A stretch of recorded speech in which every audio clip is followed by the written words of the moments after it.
तो पुण्यात्माओं, इस अध्यात्म ज्ञान का हमने कह भी पता नहीं था, हमारे गुरुओं ने भी नहीं पता था, यानी हिंदू धर्म के धर्म गुरुओं ने। अब जो दास ने गुरु मिले उन्हें तो सारा ही पता था, उन्हीं से दास ने सुना है, लेकिन जो पहले अपने गुरु थे धर्म गुरु, उनको कख भी नहीं पता था। तो यहाँ 15वें अध्याय के 18वें श्लोक में कहा है कि अर्जुन, मैं लोक वेद के आधार से, दंत कथा के आधार से मैं पुरुषोत्तम प्रसिद्ध हूँ। क्यों प्रसिद्ध हूँ? क्योंकि जितने मेरे अंतर्गत प्राणी हैं, अब हम ब्रह्मा विष्णु महेश को सर्वशक्तिमान मान्या करते, ये भी इस काल के अधीन है, ये इनको भी नाच यही नचा रहा है। तो ये कहता है मेरे अंतर्गत जितने प्राणी किस ब्रह्मांड में, उनते तगड़ा हूं मैं, उनते शक्तिशाली हूं, इसलिए मैं पुरुषोत्तम नाम तक प्रसिद्ध हूं। लेकिन उसने स्पष्ट कर दिया उत्तम पुरुषत्व ने 70वें श्लोक में 15वें अध्याय के, कि उस पुरुषोत्तम कोई और है और उसकी जानकारी कहता मुझे पता ही नहीं। तत्वदर्शी संत बताएंगे ये दास बताओ कौन है? Kabir is god, who is Kabir? अनंत कोट ब्रह्मांड का एक रति नहीं भारे, सतगुरु पुरुष कबीर हैं ये कुल के सिरजनहारे। हम सुल्तानी नानक तारे, दादू को उपदेश दिया, जात जुलाहा भेद न पाया, वो का सीमाएं कबीर हुआ। वो कबीर जो धानक था, जिसको धानक कहा करते, जुलाहा कहा करते थे, वो है वो परम अक्षर ब्रह्म।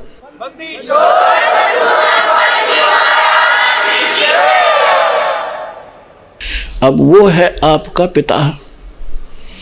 आप इस काल की भांग न पी के अपने बाप को भूल गए। ये दास आपको बताने आया है और यह भांग उतारेगा आपकी। पहले तो ये एंटीबायोटिक कैप्सूल दे के ये ज्ञान सच्चा आपको दिया जाएगा, आपकी भांग उतरेगी। आप कहाँ रह रहे हो? काया तेरी है नहीं, ये माया कहाँ से हो, चरण कमल में ध्यान रखो, इन दोनों को खो। ये जब काया तेरी नया कोठी कैसे होगी, वो बैंक बैलेंस आपका कैसे हो जाएगा? तो ये आपके हृदय में उतरेगी यह बात, और लास्ट में यह फाइनल हो जाएगी जब इसको कई बार सुनोगे, क्योंकि अंदर मैल घना जमा हो गया। जिस संसार में रहते हो आप, वहाँ के लोग केवल उसी स्पीड में लग रहे हैं, उसी कर्म में लगे हुए हैं। तो आप यहाँ तो ज्ञान सुनकर जाते हो, आपको सही लगता है क्योंकि है ही सही। तो वहाँ जाकर अन्यों के जब कर्म देखते हो, क्रियाएं देखते हो, तो फिर वहाँ आपको भूल पड़ जाती है। इसलिए आपको रह रह कर यहाँ बुलाया जाता है, आपके अंतःकरण को साफ किया जाता है। जैसे कपड़ा मैला हो जाता है तो धोबी के पास भेजना पड़ता है, तो उसको फिर वो मार कूट के साबुन सुबन ला के अटक पटक करके और फिर उज्जवल कर देता है। तो इसलिए आपको यहाँ बुलाना आवश्यक है, क्योंकि एक धोबी घाट है इस अंतःकरण को धोने का।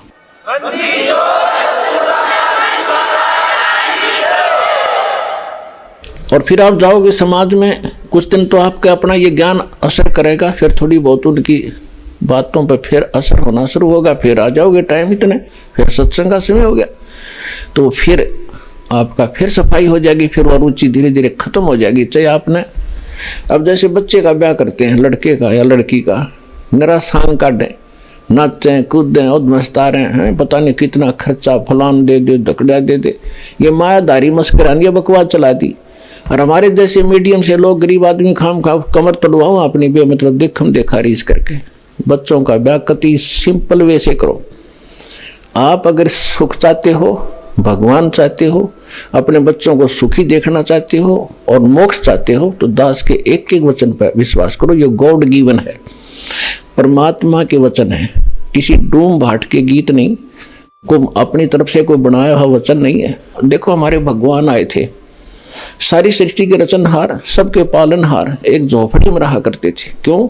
वो तो एक शब्द में सेकंड के अंदर बहुत बड़ी कोठी बना सकते थे एक वचन से। लेकिन उन्होंने हमें दिखाया कि यहाँ इतना भी पर्याप्त है। अगर कोई किसी को इतना भी पर्याप्त है तो संतोष करना, लेकिन इस भक्ति को करते रहे।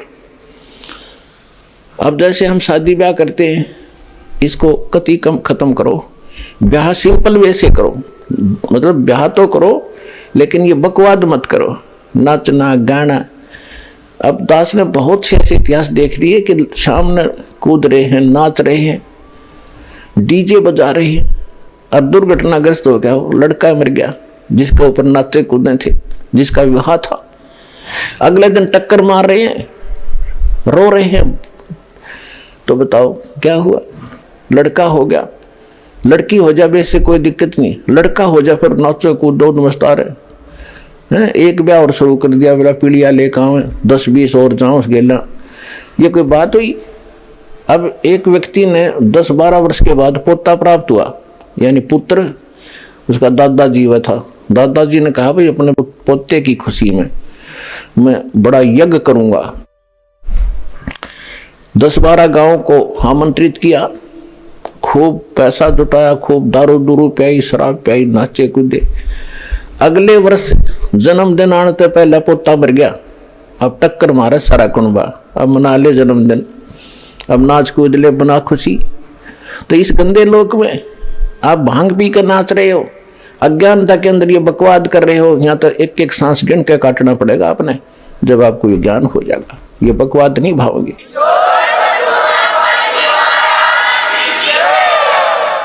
नानक साहिब जी के पास जैसे आम भक्त पहली बार जाते थे, वो पूछा करते थे कि महाराज जी आप कभी खुशी दिखाई नहीं देते, क्या आप सदा ऐसे रहते हो, आप कभी खुशी दिखाई नहीं देते? तो नानक साहिब जी कहते थे भाई हमें पता लग गया हम कहाँ बैठे। हम प्रतिदिन अपनी मौत की तरफ जा रहे हैं, मुंह बाएं खड़ा हो मौत रूपी अजगर, और हम नाचते गाते उसकी तरफ जा रहे हैं। भांग के नशे में जा सकता आदमी, और जिसका नशा उतर जाएगा और सामने दिखा कोई सर्प, अजगर तो बहुत बड़ा उसे सांप ने देख कर वापस भाग ले, यानी बचाव का कोई प्रयत्न करे। और आप खुश हो रहे हो और मौत की तरफ जा रहे हो, रोज एक दिन कम हो रहा है, मौत के निकट जा रहे हो, फिर भी नाच कूद रहे हो, तो तुम्हारी अकल गाम चली गई, तुम्हारे पास नहीं रही। नानक साहब ने कहा कि ना जाने काल की कर डारे और किस विध ढल जा पास आवे, और जिनाते सरते मौत खुड़क दी उन्होंने केड़ा हासावे। ना जाने कब के बिजली गिर जा, नाचे कूदे। प्रधानमंत्री जा रहा था पोलैंड देश का, पूरे मंत्रिमंडल के साथ किसी का शोक व्यक्त करने, और खुद एक्सीडेंट हो गया, पूरा का पूरा मंत्रिमंडल 95 आदमी मर गए। बता आगे क्या बनेगा? आगे हमें पता, परमात्मा के ज्ञान से गधा बनेगा और कुमार कब फंसेगा, कट पर लठ बाज जाएगा उसके। भूल गया भगवान, हो गया प्रधानमंत्री, जो काम करना था इस जीवन से उसको भूल गया। इसी प्रकार एक मुख्यमंत्री जा रहा था पीछे आंध्र प्रदेश का, अपने खूब पता इन बातों का, फिर भी याद दिलाई जाती हैं। सत्संग इसी को कहते हैं जो भूली बात याद दिलावे। उस मुख्यमंत्री की प्रतीक्षा में उसके स्वागत के लिए मालाएं, नोटों की माला, फूलों की माला लिए खड़े थे, और पता नहीं क्या साल आ रहे थे, ये सुख देगा, ये साइन कराऊंगा, मैंने फलाना बेनिफिट हो जाएगा। वो हेलीकॉप्टर एक्सीडेंट हो गया, 3 दिन में था उसकी लाश पाई थी, और गादड़ घसीट रहे थे उसको गिद्दड़। ऐसे ही एक अरुणाचल का मुख्यमंत्री, ऐसे 7 दिन में उसकी लाश पाई थी। उसका अभी पीछे की बात है, हेलीकॉप्टर दुर्घटनाग्रस्त हो गया। और कितने अंधे हो गए हम। एक गवर्नर था पंजाब और हिमाचल प्रदेश के, उसके पास 2 चार्ज थे, 2 स्टेट के। और समाचार पत्रों में आपका याद नहीं, दास ने खूब याद है ये बातें। समाचार पत्रों में पता चला एक बार वो रिटायर होने से पूर्व कुछ दिन पहले उसने सोचा हिली स्टेशन पे, यानी पहाड़ी क्षेत्र में बढ़िया कोठी बनाऊंगा, वहीं ठाठ से रहा करूंगा। उसने 3 करोड़ रुपए अपने हेलीकॉप्टर में लेकर एक प्लाट का सौदा करने जावा था, अपने परिवार को साथ बैठा के। और 3 करोड़ रुपये पहले ये 100 के नोट होया करते, इनमें वजन घना हो जाया करता। और उस रास्ते में वो एक्सीडेंट हो गया, उसका हेलीकॉप्टर, आप भी मर गया, उसका परिवार भी मर गया। और नोटा नोट बकरी खाओ, भेड़ बकरी खाने लग रही, नोट पड़े पड़े उड़ते अंडे। और फिर कहते हैं उसके तय खाने में सरकारी आवास के अंदर 40 करोड़ रुपये पाए, 40 करोड़। और उस समय आज के तो 4 अरब समझ लो तुम। तो पुण्यात्मा अब के लेकर जाएगा, ये इसको कहते बेगार, कितना अच्छी किस्मत का आदमी था, गवर्नर तक की पद प्राप्त कर लिया। जो कहा रहे कि गवर्नर लाग रहा है तू, वो गवर्नर भी लाग रहा था और की हालत तो मरिया। और आगे क्या होगा? फिर पीछे तू पशुआ की जय दीजे बैल बड़ा, चार पैर जंगल में डोले तेरा तो ना पेट भरे। फिर पीछे तू पशुआ की जय गद्दा बैल बनाई, ये 56 भोग कहाँ मन बोरे की तो कुरुडी चोरने जाई। टूटी कमर पजावे चड्डे तेरा कागा मांस गिलावे। अब ये दुख अब भूल गया पा।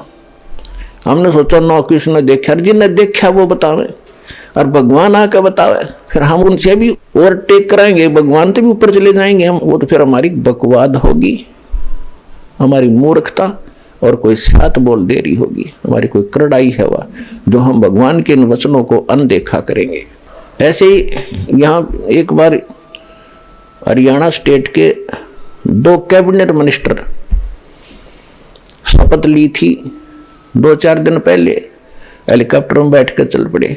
वो हेलीकॉप्टर ही क्रैश हो गया, दुर्घटनाग्रस्त हो गया, दोनों मारे गए।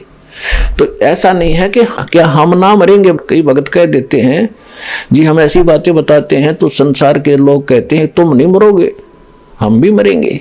हम कैसे मरेंगे?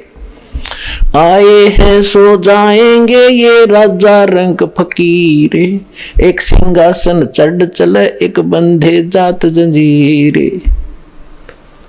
जाएंगे हम भी, लेकिन हम कैसे जाएंगे? न भक्ति करने वाला चाहे कोई राष्ट्रपति हो किसी देश का, उसको ऐसे पकड़ कर ले जाएंगे यम के दूध जैसे अपराधी को ले जाते हैं। और जो भक्त है, चाहे रिक्शा चलाने वाला, चाहे मजदूर है, चाहे सेठ है, चाहे राजा है, चाहे प्रधानमंत्री है, जो सद्भक्ति करता है, कहते हैं उसको विमान में बैठाकर आदर के साथ भगवान लेकर जाएगा। तो इस आने और जाने में, इस मरने में अंतर है।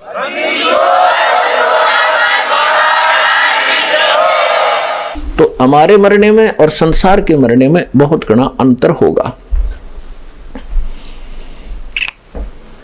तो हमने अपने जो बेमतलब की रिवाजें बना ली, या हमने बनाई थी, हम ही अब कम करेंगे।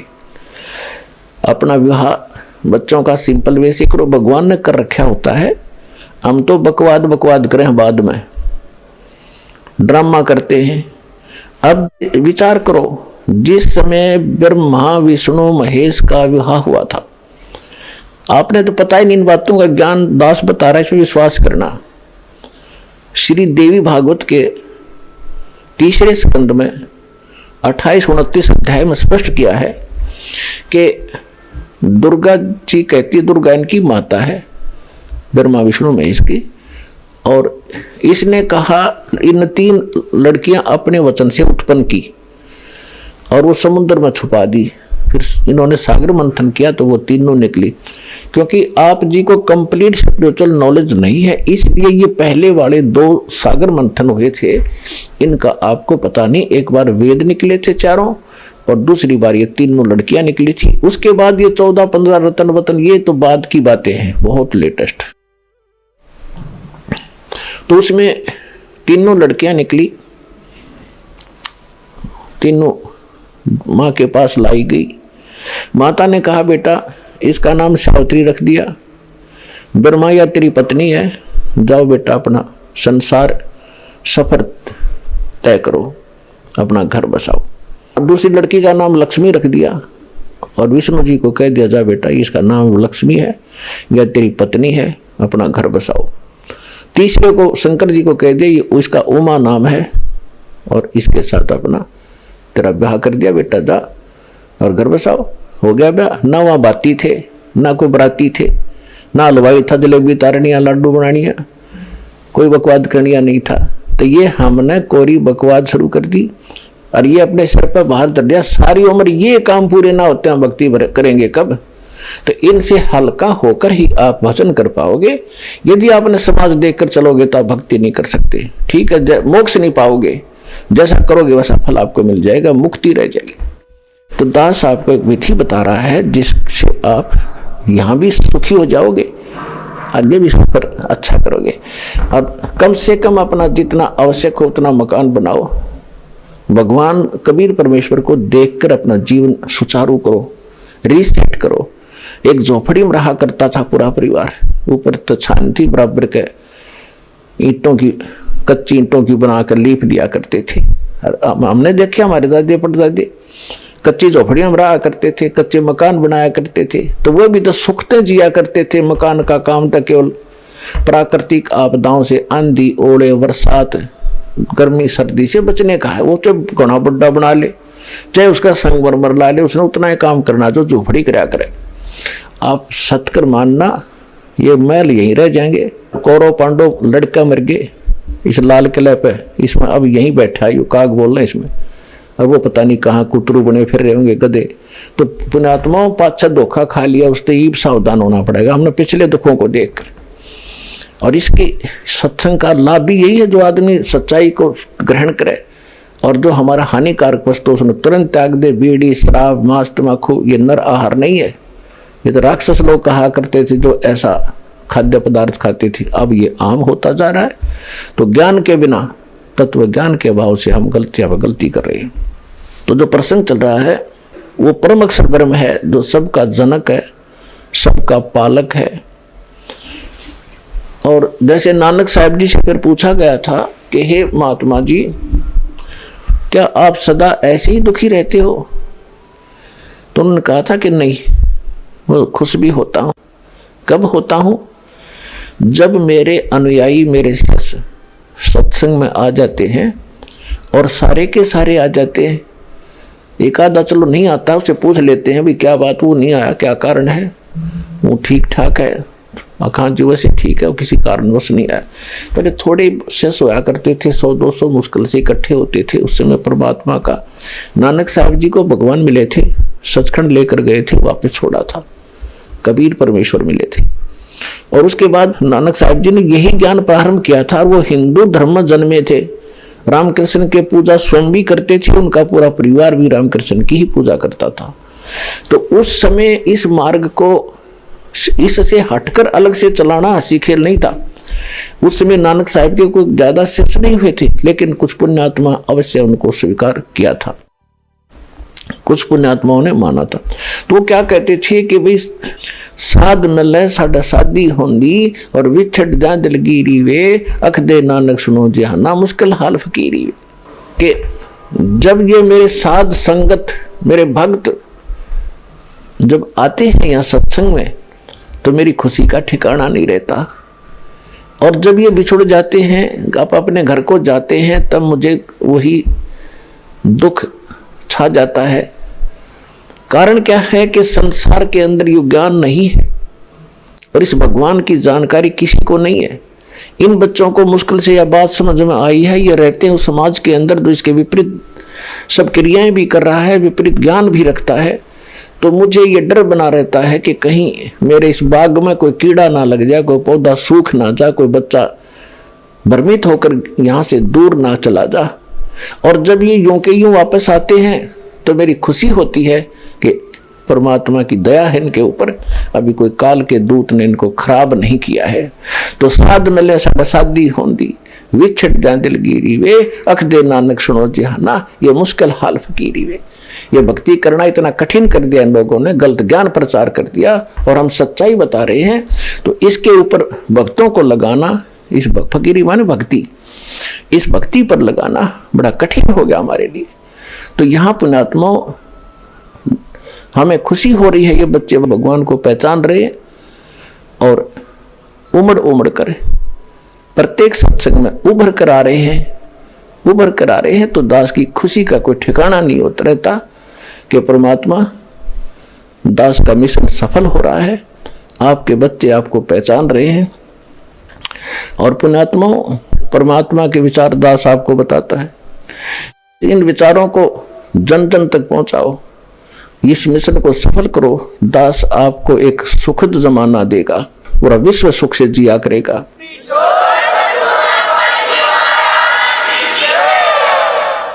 और फिर ऐसी परंपरा पड़ेगी, आप देख लेना, जो कोठी बंगले बना के और माया माया जोड़न में सारा जीवन व्यतीत कर रहे होंगे ना, हमारे छोटे छोटे बच्चे भी नो कहा करेंगे पागल है, बोला आदमी, कहाँ डलेट हो रहा है, सिर पर धर के ले जाएगा इसने। अपने आत्माओं जैसे पहले कहा करते थे बूढ़े बुजुर्ग कि इतना क्यों जोड़ कर धर रहा है इसने कि छाती पर धर के ले जाएगा तो कुछ भी ना लाता, इसमें से खर्च नहीं करता। उसने छाती पर धर के ले जाना ही नहीं था, लेकिन अब आप ले जाओगे छाती पर धर के, सीने पर रख कर, क्योंकि जो दान आप कर रहे हो ये आपकी छाती पर धरेगा, आपके साथ जाएगा। और जो भक्ति कर रहे हो, जो सेवा कर रहे हो, जो परमार्थ कर रहे हो, ये आपकी छाती पर रखा गया। और यहाँ के जीने के लिए तो आपको परमात्मा इस भक्ति से वैसे ही दे देगा। ये तो कैसे देगा, जैसे क्या करना, जो वस्तु आप मांगने आते हो इसको तो भगवान आपको रूंगे में देगा। रूंगा क्या मांगने आते हो, हे भगवान जिसका संतान नहीं था बेटा दे दे, एक संतान दे दे।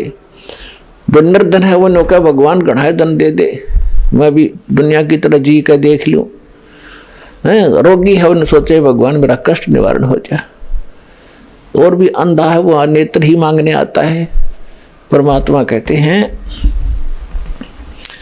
कि ये तो जो वस्तु आप मांग रहे हो ये तो हमारा इशू ही नहीं है कि केवल यही दें आपको, ये तो हमारा बिजनेस भी नहीं है। ये तो वैसे हम वैसे देने पड़ते हैं आपको। जैसे आपने देखा होगा कई व्यापारी लोग वस्तु कुछ बेच रहे होते हैं, कुछ व्यक्ति अन्य आइटम मांगते हैं तो वो कह देता है कि ये हमारा बिजनेस नहीं है। वैसे कोई मांग लेता, ग्राहक इसलिए रखा है, ले ये भी ले जा, बाकी हमारा बिजनेस कुछ और है।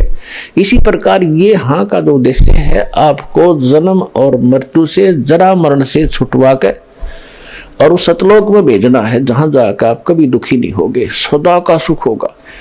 और यहाँ छोटा मोटा सुख आपने मांग लिया, एक चीज दे दी किसी संत ने, मान ले जो नकली से हैं, वो तो नहीं देते आपके संस्कार का सूता बैठ जाएगा, तो वो तो एक तो मिल गया, राग सारे दुख न्यू के न्यू। और यहाँ पर आपको सभी सुख मिलेंगे और आपके कष्ट भी निवारण होंगे, आप स्वस्थ भी होगे। और आपको जितना धन आपको चाहिएगा ना जीने के लिए, वो धन आपको अवश्य मिलेगा। भगवान आपको भूखा नहीं सोने देगा यदि आप विश्वास के साथ रहोगे। आपका कोई काम नहीं अड़ेगा, ये गारंटी देता दास, ये सच्ची नीत लगे रहता।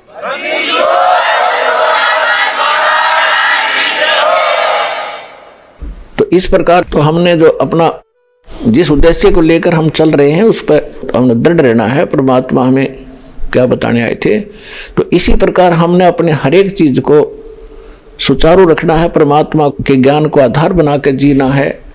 और उसी के आधार से हम चलेंगे तो हम यहाँ सफलता प्राप्त करेंगे। तो जो प्रश्न चल रहा है कि ये तो आपको रूंगे में देगा भगवान, रूंगे में। रूंगा क्या था, जैसे पहले समय में हमारे गांव में ये कोई भी जैसे बाहर से कोई सब्जी बेचने आ गया, कोई प्याज बेचने वाला आ गया, गांव में दुकान नहीं हुआ करती थी, तो हमारी दादी जी उनसे कभी टिंडे लेती सब्जी के लिए और आम लेती, फल लेती। तो गेहूं हुआ करते थे, बाजरा होता था, तो वो क्या करते थे, एक तखड़ी के पलड़े में बाजरा या ज्वार गेहूं डाल दिए और कहता था कि 2 बार दूंगा, यानी एक वजन जो गेहूं का एक पलड़े में डाल दिया उसके बराबर में 2 बार आम दूंगा। अच्छा भाई दे दे। वो जब अपना सौदा तो पूरा हो गया, सारे आम दे दिए, फिर क्या करती हमारी दादी, रूंगा और दे भाई। वो उठा के एक छोटी सी आम भी टूटी सी वह पकड़ा देता, अकना बड़ा आम दे, वो एक और दे देता। उसने रूंगा कहा करते थे, यानी सौदे ते न्यारी वस्तु को रूंगा कहते। तो हमारा जो सौदा है आपको अमर करूं सतलोक पठाऊं, ताते बंदी छोड़ कहाऊं। बंदी छोड़ है हमारा नामम, अजर अमर है अस्थिर ठाम। हमारा मूल सौदा तो ये है, आपका मोक्ष कराएंगे, सतलोक ले जाएंगे। और वो सतलोक कैसा है वो बताएंगे। और जो बाकी आप यहाँ के संसारिक सुख मांगते हो तो वैसे उठा कर पकड़ाएंगे कि ले जा, ये सौदे में नहीं है, ये तो वही देने पड़ेंगे आपको, नहीं तो आपका पूंजी खत्म हो जाएगी। तो यहाँ परमात्मा कहते हैं कि वो सतलोक कैसा है, शंखों लहर मेहर की उपजे कहर नहीं जा कोई, दास गरीब अचल अविनाशी सुख का सागर सोई। जहां पर शंखों लहर मेहर की उपजे, वहां कोई कहर नहीं, कोई अकाल नहीं, कोई फ्लड नहीं, कोई सूखा नहीं पड़ता, कहीं रोग नहीं, कोई कष्ट नहीं। वहां शंखों लहर मेहर की उपजे। दास के साथ बहुत बार ऐसा बनता है, अकेला होगा कभी, मालिक के चिंतन हो रहा होगा, एकदम ऐसा हिलोर उठेगी अंदर से, जैसे सब अपना सा दिखेगा, पूरा विश्व, चाहे किसी ने हमने कितना सता रखा हमारे को, उसके प्रति भी वो दोष नहीं आता, वो भी बुरा सा नहीं लगता। वह मेहर की लहर थी और वो कुछ क्षण के लिए रहती है। उसके बाद हम कोशिश भी करके देखते हैं कि उस व्यक्ति के प्रति हम क्यों इतना, जिसने हमें सता रखा है, उसके प्रति क्यों दुखी हैं, लेकिन वो बात नहीं बनती जो उस समय बनी हुई थी। तो परमात्मा कहते हैं वहां ऐसी लहर हिलोर आपको सदा उठेगी, वहां कोई दुख नहीं, किसी चीज का अभाव नहीं। या तो खींचाता नहीं, हमने आप बना ली, हम अपने आप चोर बन गए, लुटेरे बन गए, रिश्वतखोर बन गए, अपने कर्म बिगाड़ दिए। क्यों? क्योंकि हम ये चाहते हैं कि इसने कोठी बनाई मैं भी बनाऊं, इसकी बड़ी कार है मैं इससे बड़ी लूं तो इज्जत हो। तो परमात्मा कहते नहीं, ये इज्जत का तरीका नहीं। और वहां सतलोक के अंदर कोई कहर नहीं, तो यहाँ ये इज्जत का तरीका नहीं है, तो आपका कर्म बिगड़ेगा ज्यादा। और वहां सारी चीज सबको एक जैसी उपलब्ध है, एक जैसे आपके मकान है, एक जैसे हर तरफ बहुत सुंदर। वहां का आपका जो रेजिडेंस है, यहाँ के राष्ट्रपति नहीं रख सकते, आसपास भी नहीं, वो आपका वहां इतना सुख और सारे चीज हरे भरे, सदा बाहर हुआ बाग बगीचे, सदा फल फ्रूट भरे रहते, आपके कोठे भरे रहते हैं गेहूं से, जो वहां का कणक है उससे, और किसी प्रकार खाओ पियो और भगवान की भक्ति करो। वहां आपका भोजन भी तेज पुंज का, आपका शरीर भी तेज पुंज का। कई वक्त असमंजस में पड़ जाते हैं, खाना खाते हैं, वहाँ इतनी सफाई है तो विसर्जन भी करते होंगे, पेशाब टट्टी भी जाते होंगे, नहीं, वो शरीर के अंदर ही कंज्यूम हो जाता है, वो ऐसा शरीर है। क्योंकि आपको ये ज्ञान नहीं है जरा सा भी, सारी चीज वहाँ की यहाँ से कति भिन्न है, लेकिन मनुष्य ऐसे ही है, स्त्री ऐसी है, बच्चे भी होते हैं, लेकिन वो फिर युवा सत्यर में आकर के सब एक जैसे हो जाते हैं। इस प्रकार वहाँ वृद्ध अवस्था नहीं है, केवल सदा युवा रहते हैं, कभी कोई मृत्यु नहीं होती। और वहाँ जो आपस में प्यार है एक दूसरे के साथ, वो यहाँ तो वर्णन भी नहीं कर सकते, उसको डिफाइन भी नहीं कर सकते। तो वो झगड़ा और लूटा खसोटी वहाँ होती है जहाँ विषमता आ जाती है, जहाँ समानता नहीं है। अब जैसे यहाँ एक मिनी रिहर्सल का आप कर रहे हैं सतलोक आश्रम बरवाला जिला हिसार में, आपको सबको एक भंडारे में रोटी मिलेंगी, एक जैसा आहार, एक जैसी थाली में आप देखोगे सबको एक जैसा बाहर बर्ताव हो रहा है, एक जैसा बैठने को, एक जैसा ओढ़ने को मिला है, एक जैसा स्थान है। तो यहाँ आकर आप में राग द्वेष होए को नहीं, राग द्वेष वहां होता है, इसको दूध दे दिया मेरा तो चाय भी ना पूछी, तो वहां होता है राग द्वेष, ऐसा नहीं होगा। तो ये एक मिनी रिहर्सल है, यहाँ तो प्यार से आप पर हो गया। आपको मान ले लाइन में लग रहे हो और रजाई ले रहे हो, तो आपको जल्दी नहीं हो सकती, मिलेगी 2 मिनट पीछे मिल जाए, क्या बात हुई। तो वहां होती है थोड़ी सी उथल पुथल, जहां किसी चीज का अभाव हो जाए।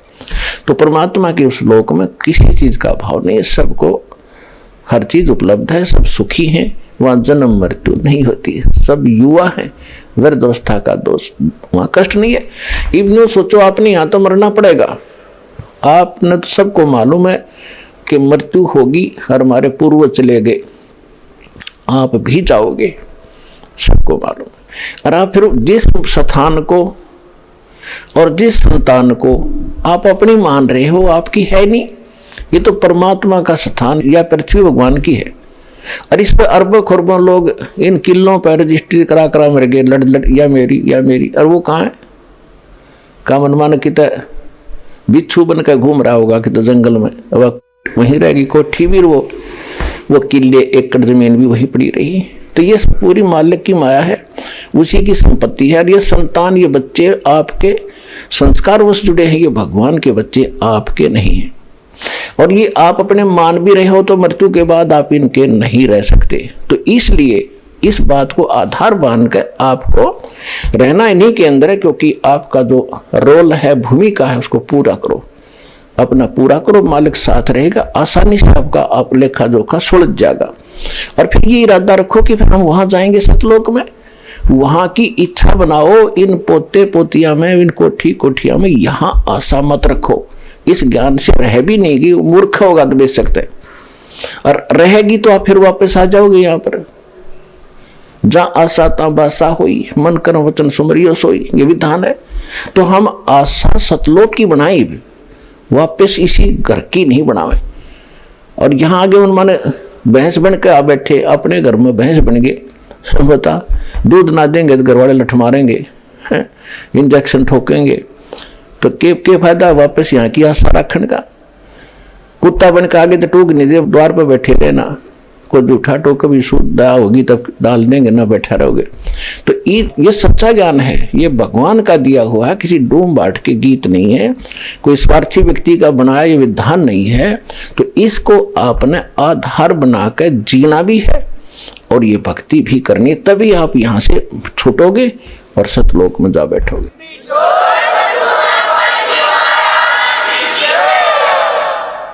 तो वो सतलोक ऐसा है जहां आपको हम ले जाना चाहते हैं, जहां के हम यहाँ से आपका वीजा और पासपोर्ट दोनों बना रहे हैं। ये बनवाओ, इसको सुरक्षित रखो। और नकली जो संत हैं वो नकली वीजा बनाते हैं, काल तक का वीजा इसी के लोक में रहने का, और यही जन्म मृत्यु के चक्कर में आपको डाले रखेंगे। उनसे छुटकारा आप भी पाओ, और जहां तक पार बसाओ प्यार से। ये मार्ग झगड़े का नहीं है, ना किसी के साथ जबरदस्ती करनी है। काल को भगवान, काल ने परमेश्वर कबीर जी से प्रार्थना की थी, परमात्मा कलयुग में जब आप कह रहे हो चौथे युग में जीव ले जाओगे, तो किसी के साथ जबरदस्ती ना करियो। आप तो सब समर्थ हो, लेकिन किसी को जबरदस्ती अपने मार्ग में ना लगाना। आप ज्ञान से उसको अपना बनाना, आपके ज्ञान को समझे आपका, आपके ज्ञान को ना समझे वो मेरा। परमात्मा ने भी यही कहा था कि बिल्कुल ऐसा ही है। जब ज्ञान ही नहीं समझेगा मेरा कैसे हो सकता, वो तो तेरा ही रहेगा। अंडरस्टूड था तक वो तथास्तु किया था। तो इसी प्रकार आप किसी से घर का सदस्य है, चाहे किसी और गुरु का शिष्य है, उसके साथ धक्का नहीं करना, ना जबरदस्ती करना, ना खुरकाना धमकाना, प्यार से रहने करीब ज्ञान सुनाओ प्यार से। एक बार ना सुना, कुछ दिन के बाद फिर से धीरे धीरे शुरू करें। तो धीरे धीरे ये ज्ञान ऐसा है अंदर समावेगा। जरा सी भी चर्चा होगी तो उसके अंदर की जो खलबली मच जाएगी उसके, और कुछ दिनों के बाद वो फिर अपने आप मालिक के मार्ग पर आ जाएगा। तो ये तरीका है। अब जो प्रसंग चल रहा है कि परमात्मा स्वयं आते हैं और ये यथार्थ ज्ञान को सुनाकर हमें इस दलदल से निकालना चाहते हैं। आज तक हमें ये ज्ञान किसी ने बताया नहीं, हमें कोई ऐसा भगवान बताया नहीं। आप पहली बार कोई सुनता है तो एकदम उथल पुथल हो जाती है उसके साथ, ये कैसा व्यक्ति है, ये कैसी बात कह रहा है, हमने कभी सुना ना देखा, ये सब झूठ पावेगी। और जब वो प्रमाण मिलाता है तो ठगा सा रह जाता है कि सचमुच हमारे ग्रंथ, हमारे प्रमाण, और हमें ज्ञान नहीं था। तो फिर उसके रोने के अतिरिक्त उस भगत के पास शेष कुछ नहीं बचता। फिर वहाँ आएगा, 2 दिन पीछे आएगा, पूरा विश्व नाम लेगा इस दास से। अगर किसी ने सुखी होना है, मोक्ष कराना है, ये परमात्मा का आदेश भी है अपने बच्चों तक, वो अब इस ज्ञान को ये पहुंचा कर ही छोड़ेगा।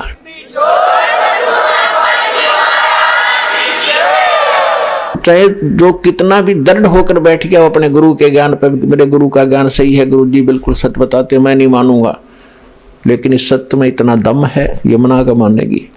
धर्मदास जी परमात्मा से जब मिले थे, जब उनकी वार्ता शुरू हुई थी मथुरा में, तो धर्मदास जी ने यही शब्द कहा था कि मैं अपने ज्ञान पर पूरा विश्वास करता हूँ, अपने भगवान पर, अपने गुरु जी पर, मैं किसी की बातों मानने वाला नहीं हूँ। परमात्मा बोले जी ठीक है, मैं तो एक अज्ञानी हूँ, मैं तो आपसे जानना चाहता हूँ, मुझे मेरे प्रश्नों का उत्तर दो। ये ब्रह्मा विष्णु महेश की माता पिता कौन है, मुझे यही बता दो। फिर वो कहने लगे कोई माता पिता नहीं है। तो परमात्मा ने वो प्रमाण बताए उन देखा कि वो साथ ले रहा था पुस्तक, ठगा सा रह गया, लेकिन फिर भी ना मानने, क्योंकि ये अहंकार बहुत बुरा, कि कैसे हो सकता है, ये कैसे हो गया, तेरी पुस्तक में लिखा है और कैसे हो गया, तेरे ग्रंथ में लिखा है फिर कैसे हो गया। अपने गुरु ने कोस उसने जिसने तेरा भट्ठा बैठा दिया। ज्ञान तो सही है, वेद सही, गीता सही, प्राण सही, कुरान सही, बाइबल सही, गुरु ग्रंथ सही, लेकिन तुम्हारे इसके पढ़ने वाले, इसको व्याख्या करने वाले ठीक नहीं है। वेद कतेब झूठे ना भाई, झूठे हैं जो समझे नहीं। ये वेद कतेब यानी शास्त्र झूठे नहीं, झूठे तो ये लोग हैं जो समझे नहीं, इन्हें कख भी नहीं पता, अपने सदग्रंथों का ज्ञान नहीं। इसमें क्या वर्णन किया हुआ है, अपना जीवन नाश किया और ना जाने कितने परमात्मा के बच्चों को मिसगाइड करके वो भार सिर पर और रख लिए नकली गुरुओं ने। अब इनके लिए समाधान है, यहाँ चुप करके आवे, अपना भी कल्याण करावे और भगवान के बच्चों को छोड़ दो। तुम बड़े भारी दोषी हो रहे हो। बहुत से पुण्यात्मा ऐसे हैं जो संत बने हुए थे, इसके 2000, 4000, 10,000 शिष्य थे, उनको बोल दिया उन पुण्यात्माओं ने ज्ञान समझ के, मैं तो जा रहा हूँ भाई और आप भी आ जाना, बेटा मोक्ष वहीं होगा, सतलोक आश्रम बरवाला जलाई सार में। वो आप भी आए हैं, अपने शिष्यों से भी बोल दिया, वो आएंगे तो ना आएंगे कोई बात नहीं। वो संत भार मुक्त हो गया जिसने ये कह दिया भाई मेरे पास ज्ञान नहीं था, और ये सच्चाई है। इसमें जीत हार का रोड़ा नहीं है, या तो मोक्ष उद्देश्य रखो। दास मैं अपना ये सीना ठोकूं के मन यो ज्ञान बता दिया, नहीं, यो ज्ञान तो भगवान बताया गया था, परमात्मा बताकर गए थे। दास को तो बुद्धि दी है, मैंने तो उनका बताया हुआ आपका रूबरू किया, इसमें मेरा कोई बड़ा योगदान नहीं है और ना इसमें कोई मानता की बात है। ये कोई मेरा अपना आविष्कार नहीं है, ये भगवान का ज्ञान भगवान ने दबा रखा था खजाना। दास को बता दिया कि उधर बेटा और बांट दे तेरे भाई बहनों को। दास का तो इतना ही काम है बस, इसमें मान बढ़ाई की भी कोई बात नहीं, अभिमान की बात नहीं, क्योंकि दास को अपने औकात का पता है कि हमें पता है हम कितने विद्वान थे। इसे विद्वान होते तो हम पहले रामकृष्ण न पहले पूजा से तो पहले ना छोड़ देते। तो परमात्मा ने बुद्धि दी है। तो इसी प्रकार जो संत आज भ्रमित हैं वो सोचें, इस बात पर विचार करें। उनको भी भगवान चाहिए और भगवान ही सरेआम खड़ा, कति आगे खड़ा, और भी ना पहचानोगे धिक्कार है तुम्हारे ज्ञान और तुम्हारे विवेक को। सब सदग्रंथों से प्रमाणित कर दिया, सारे प्रमाण बता दिए इस महापुरुष ने भक्ति की जिसको आप मोक्ष युक्त मानते हो, और वो ये मंत्र जाप करते थे और वो ये भगवान बताया करते थे। तो ये है वो भगवान जो कति सामने खड़ा कर दिया। और अब भी कोई नहीं पहचानेगा तो वो बालक है या फिर जानबूझ कर बकवाद कर रहा है जिसको भक्ति और भगवान की आवश्यकता नहीं है। वो परमात्मा जो आपका पिता है आपके लिए भटक रहा है, आप उसको पहचान नहीं पा रहे। वो क्या कहता है, गोता मारू स्वर्ग में जा बैठूं पाताल, कह कबीर ढूंढता फिरूं मैं हीरे मोती लाल। जो जन मेरी शरण है ताका हूं मैं दास, और गेल गेल लाग्या फिरूं जब तक धरती आकाश। परमात्मा कहते हैं जो एक बार कभी मेरी शरण में आ गया किसी भी मनुष्य के जीवन में, फिर मैं उसके पीछे ऐसे भटकता रहता हूं जब तक पृथ्वी और आकाश रहेगा। मैं अपना पूरी कोशिश करूंगा उसको सद्मार्ग पर लाने की और उसका मोक्ष कराने की। पुण्यात्माओं, एक पुण्यात्मा जो सतयुग से लेकर आज तक असंख्य युगों से परमात्मा हमारे पीछे घूम रहे हैं, और ये है वो दिन, ये है वो समय जिसमें मोक्ष होना है। चारों युगों का ये प्राइम टाइम है। ये कलयुग की बिचली पीढ़ी, ये समझ लो 20वीं सदी के उत्तरार्ध से शुरू हुई है। 1950 के बाद 1951 में दास का जन्म हुआ, 8 सितंबर 1951। और इस युग में ये कलयुग की बिचली पीढ़ी है। प्रथम जो चरण था, भगवान आए थे स्वयं कबीर परमेश्वर, 120 वर्ष ये ज्ञान देकर सहशरीर आए थे, सहशरीर चले गए थे। और उस समय अपनी प्यारी आत्मा धर्मदास जी से कहकर गए थे कि धर्मदास, परमात्मा ने कहा था कि कलयुग में मैं फिर आऊंगा आगे चल के, और सब जीवों को एक ज्ञान कराऊंगा और सभी मेरी भक्ति किया करेंगे, पूरा विश्व नाम लेगा और पूरे ज्ञान, पूरे विश्व को मैं सतनाम से परिचित कराऊंगा। उस समय सबका मोक्ष होगा। क्योंकि धर्मदास जी चिंतित हो गए थे कि परमात्मा आपने मेरे को 42 पीढ़ी का आशीर्वाद तो दे दिया, 42 पीढ़ी तक मेरा वंश चलेगा, लेकिन आप कहते हो सतनाम देना नहीं, सार नाम बताना नहीं। ये भगवान, फिर इनका मुक्ति कैसे होगी आपके बच्चों की? तो परमात्मा ने कहा था कि जब कलयुग के आगे चल के कलयुग में मैं आऊँगा और पूरा विश्व नाम लेगा, सबका मोक्ष कराऊंगा। और भाई 12वां पंथ जो गरीबदास का पंथ होगा उसमें ही मैं आऊँगा आगे चल के। कबीर सागर में कबीर वाणी चैप्टर है, उसके 136 और 37 और 134 पर ये वर्णन है जो दास बता रहा है। और पूरा विश्व नाम लेगा और सबका कल्याण होगा। जब सारा संसार ही सतनाम प्राप्त करेगा, उससे पहले नहीं दे सकता मैं, ना बताने दूं किसी को, क्योंकि काल के दूतों का हाथ लग जाएंगे मंत्र, ये फिर यही ज्ञान बताते पाओगे, यही नाम देते पाओगे, तो हम विनता कैसे करेंगे? वो बच्चे कैसे पहचानेंगे? और इस नाम का कोई अधिकारी है नहीं, तो बेशक ये नाम देता है, उससे लाभ होने वाला नहीं है। अधिकारी के बिना पासपोर्ट बनवा लो, लाइसेंस बनवा लो, ड्राइविंग लाइसेंस, वो भी काम ना करे तो ऐसे जीवन नाश हो जाएगा। कबीरा वैद बुलाइया पकड़ के देखी बाँ, और वैद न वेद न जाने ही मेरा कर कलेजे माँ। कहते हैं डॉक्टर बुलाया, डॉक्टर ने नाड़ी देखी, बाँ पकड़ के, पहले ये थे थर्मामीटर हाथ से देखा करते हैं, और वैद कहता है इसका कोई बीमारी नहीं और रोज सूखते आवे।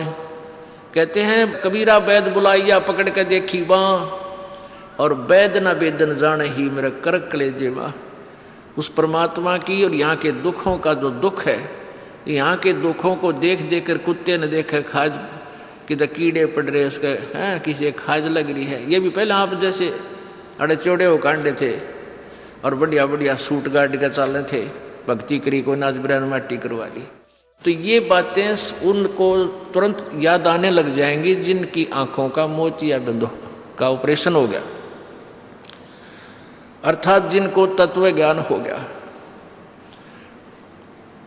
अब तो हम देखते हैं कुत्ते हैं, गधे हैं, सुअर हैं, बैल है, जोड़ रखा गाड़ी में, भर रखा सामान, चलता नहीं था, दे लट्ठा गद्दा है गधोरी उस पर। तो हमने सोचा ये तो ऐसे बनते रहेंगे और हम ऐसे ही मनुष्य बने रहेंगे। काल ने ऐसी बुद्धि भ्रष्ट कर रखी हमारी, क्योंकि ज्ञान है नहीं। ज्ञान हो तो हम ये नहीं सोच सकते, क्योंकि यहाँ तो प्रत्येक प्राणी का अपना किया कर्म इसको मिलेगा। आज मनुष्य है, भक्ति ठीक की नहीं तो अगली योनियों, अन्य प्राणियों की योनियों में जाएगा ही जाएगा। तो फिर ये बातें, यहाँ का यो कष्ट, किसी की किसी का हाथ कट रहा, किसी की टांग कट गई, कोई अंधा हो रहा, किसी का बेटा मर गया, किसी की बेटी मर गई, एक परिवार में 2-2 3-3 इकट्ठे मृत्यु हो रही है। अब उस परिवार के स्थान पर आप अपने को सोचकर देखो जो जश्न मनाने की तैयारी में है, तो फिर ये बकवादें अब पलट जाएंगी। 90% जो हम वेस्ट करते हैं अपना समय इस पेट के लिए और इस संसारिक इन बकवादों को जोड़ने के लिए, ये 90% अपने आप शांत हो जाएगी। ना दहेज लेंगे ना देंगे। किसी के 2 कन्या हो जाती है, उसको नींद आनी बंद हो जाती है। ऐसा हमने अपने आप एक मकड़ी वाला जाल फैला के आप पे फंस बैठे उसमें, दहेज के चक्कर में। क्योंकि हमें ज्ञान नहीं, हम किसी से आज पैसा लेते हैं, अगले जन्म में वो पैसा वापस देना पड़ेगा। किसी ने मान ले किसी को दबाव देकर दहेज का पैसा ले लिया, या वैसे 2 नंबर के काम करते ले लिया, लेकर दिया नहीं, अगले जन्म में वो पूरा करना पड़ेगा। किसी का गधा बन कर देना पड़ेगा, किसी का भैंस बन कर देना पड़ेगा। और या फिर अगले जन्म में वो दामाद बन के ले जाएगा जिसको आज तुम दामाद बन के ले रहे हो। तो इस पंगे में अनजान व्यक्ति दिया करे। परमात्मा ने जो आपको देना है वही देना है, आपके प्रारब्ध में लिख रखा है। उसमें आप अगर फेरबदल करने की चेष्टा करोगे दूना दुख उठाओगे। फेरबदल भी परमात्मा ही कर सकता है। शास्त्र अनुसार साधना करने से आपके भाग्य में ना होगा वो पुण्य, और परमात्मा करवा कर या अपने कोटे से देकर आपको यहाँ होटल वाली सुविधाएं अवश्य देगा, पर अधिक नहीं मांगनी चाहिए। तो ऐसे नानक साहब जी से किसी ने प्रश्न किया, क्योंकि नए नए भक्त बहुत जाते रहते हैं। कहते हैं हे गुरुदेव, हे परमात्मा, आप हमें कभी खुश नज़र नहीं आते, आप खोए खोए से रहते हो। तो नानक साहब जी कहते हैं भाई क्या बताऊं। कहते हैं ना जाने काल की कर डारे और किस विध ढल जा पासावे, और जिनाते सरते मौत खुड़क दी उनानू केड़ा हासावे। कि एक सेकंड का पता नहीं यहाँ के बिजली गिर जा और कहाँ गिर जा। जैसे सन 2000 की बात है, पूरा भारतवर्ष गणतंत्र दिवस 26 जनवरी मना रहा था। उधर से गुजरात के अंदर एक जबरदस्त भूकंप आ गया। लाखों व्यक्ति अपने ही मकानों के नीचे, जो 3-3, 4-4 मंजिल के, सारा जीवन पीढ़ी 2 पीढ़ी लाख का बनाकर उसमें जश्न मना रहे थे, उन्हीं के नीचे दब के और लाखों व्यक्ति मर गए। सुबह सुबह का समय, छुट्टी का दिन, और सारे घर में सेठ थे। काल ने किसा दाव लगाया। तो यहाँ परमात्मा कहते तुम तो बालक हो, बालक कति डरते नहीं जरा से भी। डर जब हो जब आपको ज्ञान हो, और ज्ञान हो सत्संग से। सत्संग मान का समय नहीं कि तो और बकवाद हो रही हो, देख लो दुनिया इकट्ठी हो जा। और यहाँ कितने भक्त आ पाते हैं, जो आ पाते हो बहुत महान और पुण्य आत्मा है। उनके पिछले संस्कार इतने ज़बरदस्त हैं कि उनको प्रेरित करके लाते हैं। परमात्मा की रजा होती है उनके ऊपर। तो क्या बताते हैं, ना जाने काल की कर डारे और किस विध ढल जा पासावे, और जिनाते सरते मौत खुड़क दी उनानू केड़ा हासावे। अब फिर पूछते हैं क्या प्रभु आप सदा ऐसे ही रहते हो। प्रश्न किया किसी ने नानक जी से। नानक साहब ने कहा कि भाई मुझे भी खुशी होती है, लेकिन वो खुशी हम ऐसे प्रकट नहीं करते जैसे अनजान लोग करते हैं, नाचे कूदो या हा हा हा दांदरे काटे। नहीं, अंदर ही होता रहता हमारे जो कुछ होता है।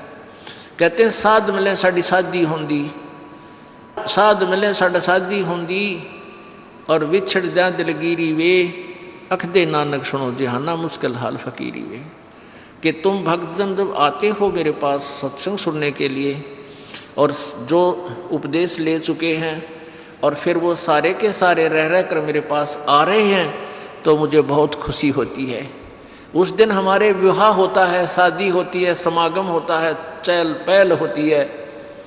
और जब तुम चले जाते हो, विछड़ जाए दिलगिरी वे, तुम चले जाते हो जब मुझे दुख होता है।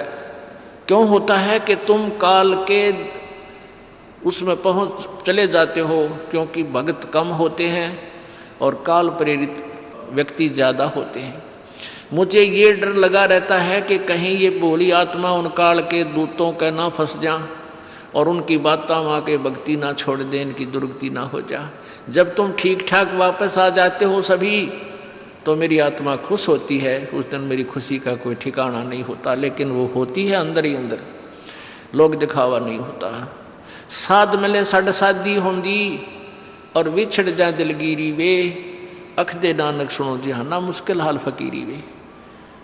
भाई कहते हैं भक्ति करना बहुत मुश्किल है। मुश्किल इन काल के दूता ने बना दी, जनता ज्ञानहीन कर दी।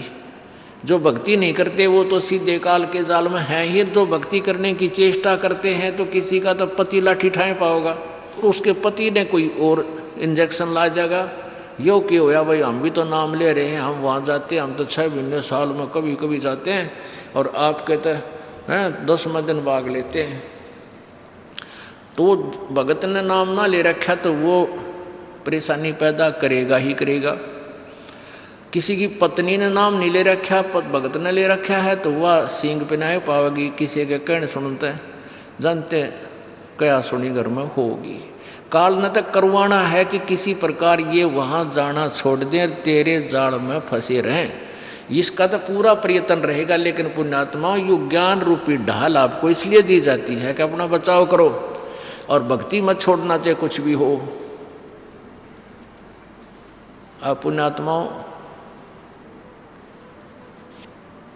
अपने घर के काम में, ठीक है, पति पत्नी बच्चे सब कोई कार्य करना है तो सब मिलकर सलाह बनाकर कर लें, बहुत अच्छा होता है। उसमें कोई हानि लाभ भी हो जाती है तो विशेष दुख नहीं होता। उसमें अवश्य राय एक दूसरे की लेकर काम कर लेना चाहिए। और जब आता आत्म कल्याण का समय, उसमें किसी की राय की आवश्यकता नहीं। मान लीजिए आपने नाम लेना है और आपका पति नाट्य है, तो नाट्य जागा। ये अपने जीवन का सौदा तुमने खुद सोचना होगा, इसमें किसी की राय की आवश्यकता नहीं। आपने नाम लेना, आपकी पत्नी मना करती है तो करण दे, इसमें किसी की सलाह लेने की जरूरत नहीं है, चाहे कोई राजी रहे चाहे नाराज रहे। यदि मीराबाई उस समय ये सोचती कि तेरी माँ क्या कहेगी, तेरे पिता क्या कहेगा, ये समाज क्या कहेगा, तू मंदिरों में जाती है, क्योंकि उस समय ठाकुर समाज अपनी बहन बेटियों को घर से नहीं निकलने देते थे, पर्दों में रखते थे। लेकिन मीराबाई बालक नहीं रही थी, समझदार थी वह। उसको पता था कि आज तो मैं लोक लाज कर मैं आकर भक्ति नहीं करूँगी और फिर कुतिया बनकर बाजार में आंडूंगी, कोई मेरी इज्जत का रक्षक नहीं मिलेगा। तो ये ज्ञान से ही ऐसी दृढ़ता आती है। संघर्ष किया और सफल हुई, क्योंकि मालिक के नाम पर जो संघर्ष करते हैं सच्चे दिल से, हृदय से, उनकी परमात्मा मदद किया करता है। ये पिछले इतिहास देख लो, क्या बताते हैं। मात पिता सुत स्त्री आलस बंधु कान, संत दर्श को जब चले ये अटकावे आण। मात पिता सुत पुत्र को कहते हैं। स्त्री जैसे कोई बालक हैं 15, 16, 10 वर्ष के, वो माता पिता के अधीन होते हैं। और बच्चे का समझ में आ गई और माता पिता मना करते हैं तो उनके अधीन है वो। और बच्चे जवान हो गए, बूढ़ा बुढ़िया का समझ में आ गई, फिर वो बालक बाधा करेंगे, वो रोकते टोकते हैं, तीसरा दिन चल पड़ते हो, किराया कितने डावा फलाना है, यानी कुछ ना कुछ बाधा कर सकते हैं। किसी का पति बाधा कर सकता है, किसी की पत्नी बाधा कर सकती है। जब भक्ति की तरफ अग्रसर होता है या सत्संग में आने की तैयारी करता है। या फिर आलस बंधु कान, आलस माने आप ढीले गोडे छोड़ दे, फिर देखांगे इबका नहीं जाता, सर्दी घनी है, गर्मी घनी है। और या बंधु कान, लोक लाज, इनके कारण ये है भक्ति में बाधक। अब क्या बताते हैं परमात्मा।